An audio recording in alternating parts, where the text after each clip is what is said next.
And the Communications Authority of Kenya has disclosed that it will not be punishing mobile phone service provider Safaricom for holding a dominant position in the telecommunications sector. The new stance by the regulator puts a twist to a matter that has elicited mixed reactions among stakeholders. The regulator further downplayed a leaked draft report, noting that there are no intentions to split Safaricom into two companies. Rather, they will be putting in place safeguards to avoid abuse of dominance. KTN's Abiagina has the latest.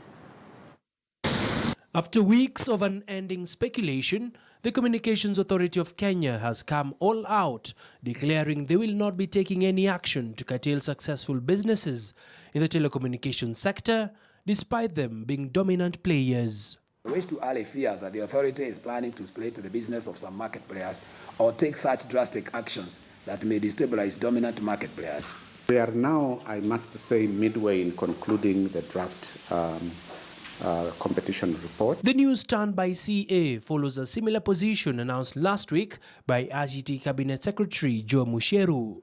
This is despite recommendations by UK-based research firm Analysis Mason that fronted Safaricom be split into two companies to cut off the M-Pesa business to become a single entity. Our intention is to follow the process and conclude it in accordance with the law. May I take this opportunity to set the record straight that the authority has not released the competition study as purported in some quarters. The draft competition study report, which is in custody of the regulator, is currently being deliberated by the board and will be subjected to input from sector stakeholders before a final report is released and published via a gazette notice.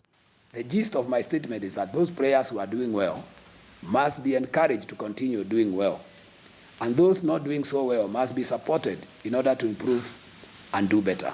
CA Director General Francis Wengusi has maintained that the report findings will be taken as the professional opinion of the consultants, pending more consultations by the stakeholders. Splitting East Africa's largest mobile phone operator Safaricom, in other respects, is set to see a rise in transaction costs for money transfer, which could hit consumers hard and stifle growth, according to the company.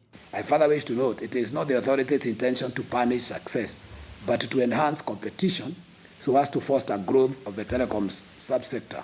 On the contrary view, telco players such as Orange and Airtel hold the view that if the dominance dilemma is addressed, it would level the playing field and ensure there is a fair ground for competition through competitive pricing aspects, which remain unsubstantiated up until the competition study is finalized. Thank you very much.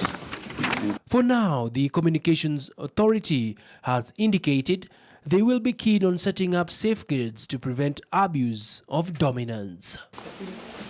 Abiagina, KTN Business.